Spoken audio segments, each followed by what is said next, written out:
பெண்களுக்கு எதிரான வன்முறைகள் அப்படின்னு பார்க்கும்போது பெண்கள் வந்து ஆண்கள்கிட்டருந்து தங்களை எப்படி பாதுகாத்து கொள்ள வேண்டும் அப்படின்ட்டு பெண்கள் யோசிப்பாங்க. ஆண்கள் எப்படி யோசிக்கணும்னா, தங்களிடமிருந்து பெண்களுக்கு எப்படி பாதுகாப்பு கொடுப்பது அப்படி யோசிக்கணும். அப்படியும் யோசிக்கணும். ஆண்களாகிய தங்களிடமிருந்து பெண்களுக்கு எப்படி பாதுகாப்பு கொடுப்பது, தங்களால் எந்த எந்த இடையூறும் பெண்களுக்கு ஏற்பட்டு விடக்கூடாது, அந்த உத்தரவாதத்தை எப்படி பெறுவது, இது வந்து ஒரு நடைமுறை. அப்போ ஆண்களுக்கும் பெண்களுக்கும் என்ன சிந்தனைனா, ஆண்களிடமிருந்து பெண்களுக்கு பெண்களை எப்படி பாதுகாப்பது, பாலியல் உறவுகளில் ஆண்களிடமிருந்து பெண்களை எப்படி பாதுகாப்பது. பெண்களுக்கு அதே சிந்தனை தான், ஆண்களுக்கும் அதே சிந்தனை தான். ஆண்களும் என்ன நினைக்கிறாங்கன்னா, ஆண்களிடமிருந்து எப்படி பெண்களை பாதுகாப்பது, பெண்கள் என்ன நினைக்கிறாங்கன்னா, ஆண்களிடமிருந்து பெண்களை எப்படி பாதுகாப்பது. ரெண்டு பேருமே ஒன்று தான் யோசிக்கிறாங்க. அதுமாதிரி ஆண்கள் இன்னும் ஒருபடி மேலே போய் ஆண்களாகிய தங்களிடமிருந்து இந்த பெண்களை எப்படி பாதுகாப்பது, அதுதான் வந்து ஆண்களுக்கு நிற்கிற ஒரு கேள்வி. அப்போ ஆண்கள் என்ன பண்ணணும் அப்படின்னா, வேறு ஏதாவது ஒரு ஆண்களால் பெண்களுக்கு ஏதாவது இடையூறு ஏற்படுதா, பாலியல் ரீதியாக ஏதாவது இடையூறு ஏற்படுதுன்னா அப்போ வந்து பெண்களுக்கு பாதுகாப்பாக இருக்கணும். அதன் மூலம் ஆண்கள் வந்து தங்களிடமிருந்து பெண்களுக்கு எந்த ஒரு பாதிப்பும் ஏற்படாது, ஒரு வன்முறையும் நிகழாது அப்படிங்கிற அந்த உறுதித்தன்மை ஆண்களுக்கு அப்போ தான் கிடைக்கும். சும்மா நீ மட்டும் வந்து பெண்களுக்கு எந்த இடையூறும் செய்யாமல் வாழ்ந்துட்டு நீ போயிட்டன்னா அது மட்டுமே போதாது. பெண்களுக்கு யாராவது இடையூறு செய்கிறாங்களா, அவங்களுக்கு எதிராக பெண்களோடு சேர்ந்து கொண்டு பெண்களுக்கு இடையூறு செய்கிற ஆண்களை எதிர்க்க வேண்டும். அப்போ தான் ஆண்கள் வந்து இந்த பாலியல் உறவுகளில் பெண்களுக்கு ஆதரவாக இருப்பதில் அந்த நம்பிக்கையானவர்களாக மாறுவார்கள். ஆண்களில் யார் நம்பிக்கையானவன்னா, அவனால் எந்த பெண்ணுக்கும் எந்த கெடுதலும் வராதுப்பா அப்படின்னு சொன்னால் மட்டும் போகாது. அவன் வந்து எந்த பெண்ணுக்கும் எந்த கெடுதல் ஆண்களால் ஏற்பட்டால் அவன் வந்து சும்மா விட மாட்டான் அப்படின்னு ஒரு ஆணுக்கு வந்து ஒரு ஒரு நம்பிக்கை இருக்கணும். ஆண் மேலே ஒரு நம்பிக்கை, ஒரு ஆணுக்கு அப்படி ஒரு பெயர் இருக்கணும். அதாவது ஆண் வந்து வேறு எந்த ஒரு ஆணாலும் இந்த பெண்களுக்கு எந்த ஒரு துன்பத்தையும் நேர விட மாட்டான் அப்படிங்கிற ஒரு அதில் அவன் கவனமாக இருக்கணும். அப்புறம் தன்னிடமிருந்து பெண்களுக்கு எந்த பாதிப்பும் வந்துடக்கூடாது அப்படிங்கிற அது வந்து அடிப்படையான ஒரு இது. அதில் அவன் இன்னும் கடந்து என்ன பண்ணுறான், தன்னிடமிருந்தும் சரி வேறு எந்த ஒரு ஆணும் சரி பெண்களுக்கு எதிராக போனால் இவன் சும்மா இருக்க மாட்டான், பெண்களுக்கு பாதுகாப்பாக இவன் இருப்பான் அப்படிங்கிற அந்த உத்தரவாதம் வந்து ஆண்களுக்கு ஏற்பட வேண்டும். ஆண்களை பற்றிய புரிதல் அப்படிப்பட்டதாக இருக்கணும். இப்போ ஆண்கள் வந்து ஆண்களால் பெண்களுக்கு எந்த பாதிப்பும் வராது, ஆண்கள் வந்து பெண்களுக்கு எந்த பாதிப்பை ஏற்படுத்தினா அதை பார்த்துட்டு இருக்கிற ஆண்கள் சும்மா இருக்க மாட்டாங்க. அதனால் ஆண்கள் வந்து தங்களிடமிருந்தும் பெண்களுக்கு பாதுகாப்பு கொடுக்கணும், அப்புறம் பிற ஆண்களிடமிருந்தும் பெண்களுக்கு பாதுகாப்பு கொடுப்பதில் ஆர்வம் காட்டணும். இவன் மட்டும் எதுவுமே செய்யலப்பா, நான் எந்த பெண்ணுக்கும் எந்த துன்பத்தையும் கொடுக்க மாட்டேன், பாலியல் ரீதியாக வன்முறையில் நான் ஈடுபட மாட்டேன், அதோட என் வேலை முடிஞ்சது அப்படி கிடையாது. அது மாதிரி மற்ற ஆண்களிடமிருந்தும் பெண்களுக்கு எந்த பாதிப்பும் வரா மாதிரி நீ நடந்துக்கணும். அப்போ தான் ஒரு ஆண் வந்து நம்பிக்கையானவன்.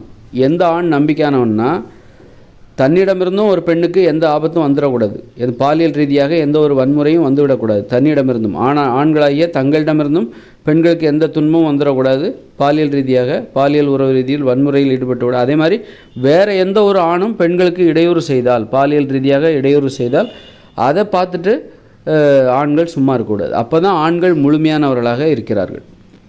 ஆண்கள் வந்து பெண்கள் விஷயத்தில் பாலியல் உறவுகளில் நம்பிக்கையானவர்களாக அப்பொழுது தான் இருக்க முடியும். அப்படிப்பட்ட ஆண்கள் தான் நம்பிக்கைக்குரியவர்கள். அதனால் ஆண்கள் வந்து தங்களுடைய மகன் ஏதாவது பெண்களுக்கு எதிராக ஏதாவது செயல்படுறான்னா, பாலியல் ரீதியாக வன்முறையில் ஏதாவது ஈடுபடுறான்னா அப்போ கடுமையாக தண்டிக்கணும். அந்த ஆண் பிள்ளைகளை கடுமையாக தண்டிக்கணும். அதன் மூலம் பெண்களுக்கு எதிராக செயல்பட்டால் தன்னுடைய தந்தை கூட தன்னை ஏற்றுக்கொள்ள மாட்டார், தனக்கு எதிராக மாறிவிடுவார் அப்படிங்கிற அந்த சிந்தனை. ஆண்களும் பெண்களும் எதிராக மாறிடுவாங்க. பெண்களுக்கு எதிராக பாலியல் வன்முறைகளில் ஈடுபட்டால் ஆண்களும் பெண்களும் ஆண்களுக்கு எதிராக மாறிவிடுவாங்க. அது மாதிரி பாலியல் வன்முறைகளில் ஈடுபடுகிற ஆண்களுக்கு எதிராக ஆண்களும் பெண்களும் மாறிடுவாங்க அப்படிங்கிற எண்ணம் வந்து ஆண்களின் மனதில் இருக்கணும். பெண்களுக்கு எதிராக பாலியல் வன்முறைகளில் ஈடுபடுகிற மகன்களை கடுமையாக தண்டிக்கிற பெற்றோராக, தந்தையாக ஒரு ஆண் இருக்க வேண்டும். இது வந்து ரொம்ப அடிப்படை. இதெல்லாம் ஒரு பயிற்சி. மனசை வந்து பெண்களுக்கு ஆதரவாக மாற்றுவதில் ஆண்கள் இப்படி வாழ வேண்டும். இப்படிப்பட்ட வாழ்க்கை முறை மூலமாக ஆண்கள் தங்களை நம்பிக்கையானவர்களாக இப்படி வாழ்ந்தால் தான் தங்களை வந்து பெண்களுக்கு பாதுகாப்பானவர்கள் என்கிற நம்பிக்கையை உருவாக்க முடியும் ஆண்கள் மத்தியில், பெண்கள் மத்தியில்.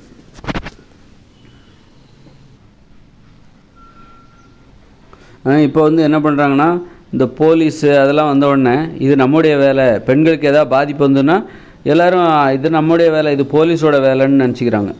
பெண்களுக்கு யாராவது பெண்களை வந்து கற்பழிச்சிட்டாங்க, ஏதாவது பாலியல் ரீதியாக வன்முறையில் ஈடுபட்டு விட்டார்கள், பலாத்காரத்துக்கு முயல்கிறாங்க அப்படிங்கும்போது எல்லா ஆண்களும் அது குறித்து கோவப்படுவதில்லை. இது நம்முடைய வேலை இல்லை, அவர்களுக்கு எதிரான தண்டனையை யார் கொடுப்பாங்க, சட்ட ரீதியாக அந்த காவல்துறையினர் பார்த்துப்பாங்க, அது நம்முடைய வேலை, பெண்களுக்கு பாதுகாப்பு கொடுப்பது நம்முடைய வேலை இல்லை, அது காவல்துறையினர் பார்த்துப்பாங்க, நீதிமன்றம் பார்த்துக்கும் அப்படின்னு சொல்லிட்டு அப்போ என்ன பண்ணணும், அதுக்காக அவங்கள அந்த மாதிரி பெண்களுக்கு எதிராக பாலியல் வன்முறைகளில் ஈடுபடுகிறவர்களை போய் அடிக்கணும் மக்கள் போய் அப்படி சொல்லலை.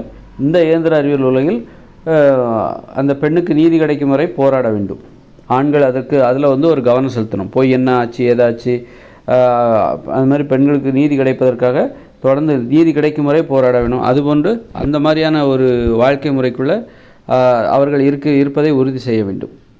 எனக்கு இதுக்கு சம்மந்தம் இல்லை, எங்கள் வீட்டில் இது நடக்கலை, இதெல்லாம் போலீஸ் பார்த்துப்பாங்க அப்படின்னு இருக்கவே கூடாது.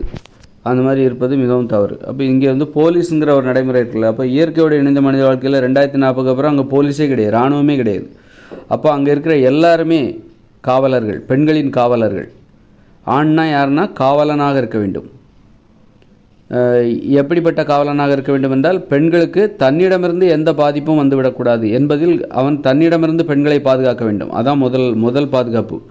ஆண்கள் வந்து ஆண்களாகிய தங்களிடமிருந்து பெண்களுக்கு பாதுகாப்பு கொடுக்க வேண்டும். அப்புறம் 2வது பாதுகாப்பு, பிற ஆண்களிடமிருந்து பெண்களுக்கு பாதுகாப்பு கொடுக்க வேண்டும். பிற ஆண்களிடமிருந்து பெண்களுக்கு எந்தவித பாலியல் ரீதியான எந்தவித வன்முறையும் ஆபத்தோ ஏற்பட்டு விடக்கூடாது என்பதில் ஆண்கள் காவலர்களாக இருக்க வேண்டும். ஆண்னா காவலன், பெண்களின் காவலன் அப்படின்னு அர்த்தம், பெண்களின் உதவியாளன் அப்படின்னு அர்த்தம். இயற்கையோடு இணைந்த மனிதர்களுக்கு வந்து போலீஸ் கிடையாது, இராணுவம் கிடையாது. அப்போ ஒவ்வொரு ஆண்களும் காவலன்களாக இருப்பார்கள். யாருக்கு? எல்லா ஆண்களும் அவங்க அக்கா தங்கச்சி பொண்டாட்டி அம்மா இப்படி எல்லாத்துக்கும் காவலனாக அவர்களை பாதுகாக்கின்ற காவலர்களாக இருப்பது. இப்படி ஒவ்வொருத்தருக்கும் அவங்கவுங்க பிடிச்சவங்க உறவினர்களுக்கு காவலனாக இருப்பது ஒரு உரிமை. காவலனாக இருப்பதற்கான ஒரு உரிமையோட அந்த மாதிரி அந்த காவல் பணியில் அவர் காவலனாக தன்னை உணர்வார்கள். பெண்களுக்கு உதவியாக வாழ்ந்து.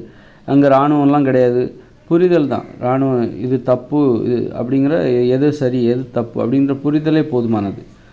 இப்போ பிற உயிரினங்களில் பாருங்கள், அங்கே என்ன காவலர்களாக இருக்காங்க, போலீஸாக இருக்குது. பிற உயிரினங்கள் ஆடு மாடுக்கெலாம் என்ன போலீஸாக இருக்குது, அங்கே என்ன கற்பழிப்பாக நடக்குது. எல்லாம் புரிதல் தான், எது தப்பு எது சரி அப்படிங்கிற அந்த புரிதல். இதெல்லாம் பண்ணக்கூடாது அப்படின்ற ஒரு புரிதலை அடிப்படையாக கொண்டு அந்த புரிதல் வந்து இருந்தாலே போதுமானது. நமக்கு இராணுவமோ புரிஞ்சிக்காதவங்க தான் குற்றங்கள் செய்வார்கள். குற்றங்களை அனுமதிக்காத, குற்றங்கள் நடக்க விடாமல் பாதுகாக்கின்ற காவலன்களாக ஆண்கள் எப்போதும் இருப்பார்கள் அப்படின்னு. அங்கே குற்றங்கள் நடக்காது, அது ஒரு புரிதல் தான். அது குற்றங்கள் என்பது நடக்க வேண்டிய அவசியம் இல்லை. அங்கே இயற்கையோடு இணைந்த மனித வாழ்க்கையில் குற்றங்களில் பாலியல் ரீதியான வன்முறைகளில் ஈடுபட வேண்டிய அவசியமே இல்லை. அவங்களாம் 16 வயசில் காதலிப்பதை கட்டாயமாக்குகிற சட்டம் அங்கே உள்ளது. 16 வயசில் நீ காதலிக்க ஆரம்பிச்சிடும், 18 வயசில் திருமணம் செய்ய ஆரம்பிச்சிக்கணும். யாரையும் பிடிக்காமல் நீ யார் கூடயும் கட்டாயமாக வாழ்ந்தே ஆகணும்னு உனக்கு நெருக்கடி கிடையாது. எந்த ஒரு பிடிக்கலையா நீ விவாகரத்து பண்ணிக்கலாம், அடுத்து உடனே மறுமணம் செய்து கொள்ள வேண்டும். எப்போதுமே நீ தனியாகவே இருக்கக்கூடாது, மறுமணம் கண்டிப்பாக செய்துக்கணும்.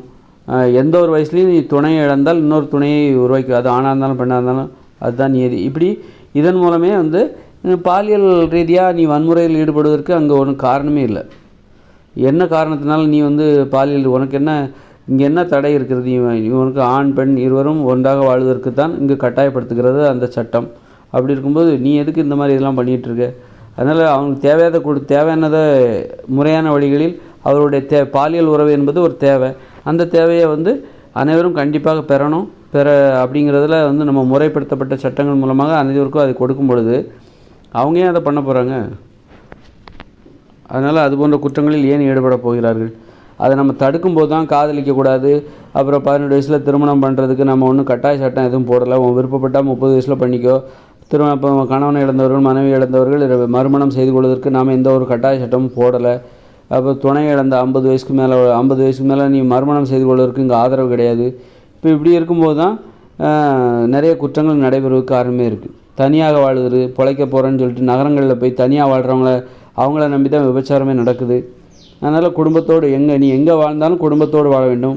18-20 வயசுக்கு மேலே நீ எங்கே வாழ்ந்தாலும் குடும்பத்தோடு வாழ வேண்டும், தனியாக வாழக்கூடாது. இப்படிப்பட்ட சட்டங்கள் மூலமாக பாலியல் வன்முறைகளை நம்ம தடுத்துடலாம். பாலியல் வன்முறைகளுக்கு காரணம் என்னென்னா பாலியல் உறவுகளை சரியான பாலியல் உறவு இப்போ எல்லோரும் சாப்பிட்ணுங்கிறதுல நமக்கு ஒரு அக்கறை இருக்குல்ல, அது மாதிரி அந்த பாலியல் உறவு தேவை எல்லாருக்கும் அது கிடைக்குதா? அந்த உடல் உறவு வைத்துக் கொள்வதற்கான வாய்ப்பு எல்லா வயசுலையும் எல்லாத்துக்கும் கிடைக்குதா? எல்லா வயசுலையும்னா ஒரு 60 வயசுக்கு அப்புறம் பண்ண முடியலனாலும் ஒரு ஆண் பெண் அருகாமை அந்த துணை அது அவங்களுக்கு எல்லாத்துக்குமே அந்த துணை என்பது ஒரு தேவை. அந்த தேவை எல்லாருக்கும் பூர்த்தி செய்யப்படுகிறதா அப்படிங்கிற உறுதி செய்ய வேண்டும். அதான் அரசாங்கத்தோட கடமை. அரசாங்கத்துக்கு தனக்கு இப்படி ஒரு கடமை இருப்பதாகவே அவர்களுக்கு தெரியவில்லை.